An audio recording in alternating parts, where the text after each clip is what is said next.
La jeunesse, le corps parfait. Quelle magnifique sensation ce doit être, n'est-ce pas? Tous ces regards, toute cette admiration, avoir des avantages, être privilégié, être une personne différente, être parfaite, unique.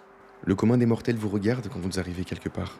Il lui est incapable de détourner le regard. Comment le pourrait-il? Il aura à peine eu le temps de cligner des yeux et en un petit claquement de doigts, vous aurez disparu. Alors il se questionnera, vous cherchera, et il gardera en tête ce souvenir de vous dans sa mémoire.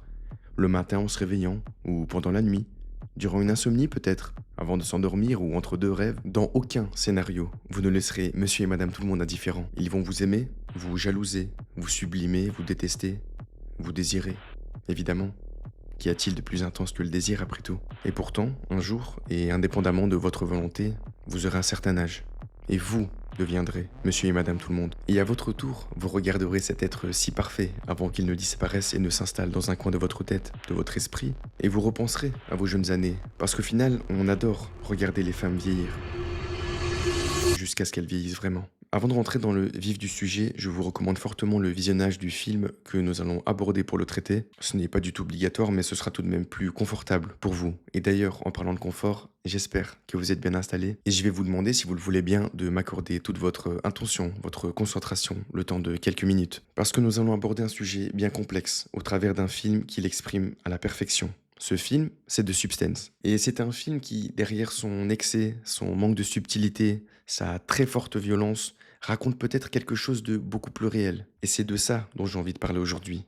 Ce que le regard des autres peut finir par nous faire devenir. The Substance met en scène Elizabeth, une ancienne star du divertissement et figure emblématique de la télévision. Elle est toujours au top. Elle est très compétente dans ce qu'elle fait. Elle n'a objectivement rien fait de mal, si ce n'est peut-être vieillir. Et c'est justement quand elle commence à vieillir que sa carrière commence à prendre un autre virage et qu'elle commence à s'effondrer complètement. Elle qui était autrefois admirée pour sa beauté, pour son corps, pour son image, et malgré tout, du jour au lendemain, parce qu'elle a atteint un certain âge, Elisabeth se retrouve progressivement rejetée par l'industrie pour laquelle elle a tant donné. On lui fait clairement comprendre qu'elle a dépassé la date acceptable et que c'est bon. Merci pour vos bons et loyaux services, madame. Mais on va passer à quelqu'un d'autre. Elle sera amenée à faire la découverte d'une substance clandestine qui aurait la capacité de créer une version améliorée d'elle-même, une version 2.0 si on veut, plus énergique, plus belle, plus parfaite, plus vendeuse, évidemment.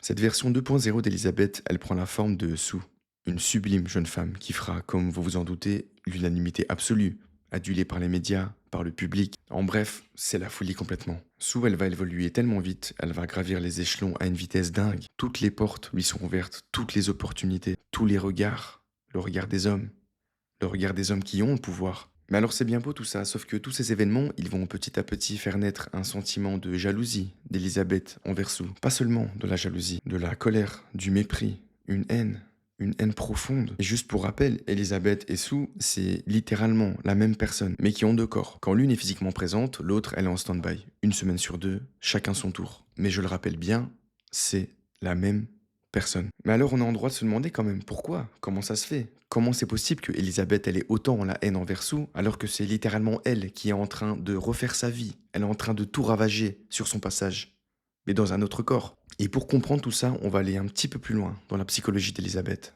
Elle se déteste. Pas parce qu'elle est laide, ce qui est faux, objectivement. On le voit très bien dans le long métrage, elle plaît toujours à des hommes, elle a du charme, elle est en place. C'est une vraie femme, quoi. C'est pas vraiment son choix. Si elle se déteste, c'est parce qu'elle a vieilli. C'est parce que le monde médiatique a arrêté de la regarder. C'est parce qu'elle est rejetée, humiliée. C'est parce qu'on lui a littéralement dit: vous êtes trop vieille, madame. On veut quelqu'un de plus jeune. Et on a quand même envie de se poser la question à ce moment-là, sincèrement, après tout ça. Est-ce que vous l'auriez pris, vous, cette substance? Est-ce que vous auriez accepté de switcher de corps une semaine sur deux comme ça? Surtout qu'en cas d'oubli, de débordement, en termes de timing à respecter, les effets sont terribles. Irréversibles pour le corps restant. Malgré tout ça, sans même en savoir trop, Elisabeth, elle se l'est quand même injectée, à coups d'intraveineuse directe. Elle n'y a pas vu une aide ni une solution. Elle y a vu une nouvelle vie. Elisabeth incarne une femme âgée, un peu has-been, un peu dépassée, plus trop à la mode. Sue, elle incarne l'exact inverse.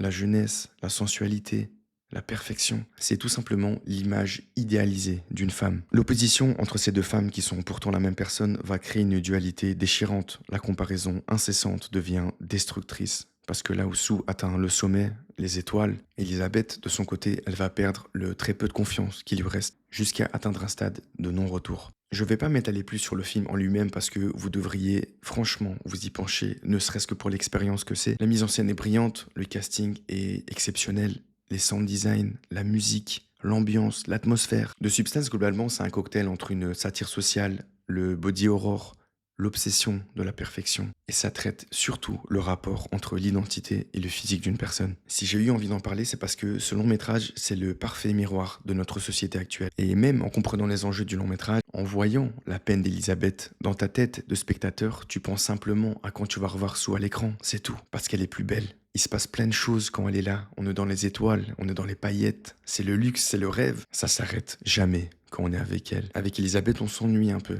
Elle se plaint tout le temps.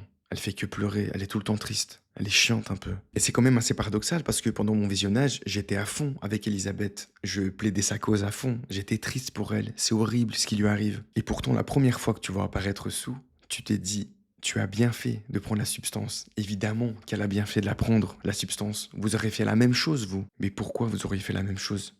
Parce que vous vous sentiriez mieux intérieurement? Ou parce qu'on vous regarderait différemment? C'est pas pareil. Pourtant, quand on prend un peu de recul, Sue est une caricature. Son corps est ridiculement parfait. Les prothèses, les cheveux, le maquillage, c'est abusé, c'est trop, c'est même pas réaliste. Mais c'est brillant parce que la mise en scène, elle te force à la regarder. De près, de très très près même. Et à ce moment-là, tu ne penses plus à Elisabeth. Tu penses plus à comment elle va s'en sortir.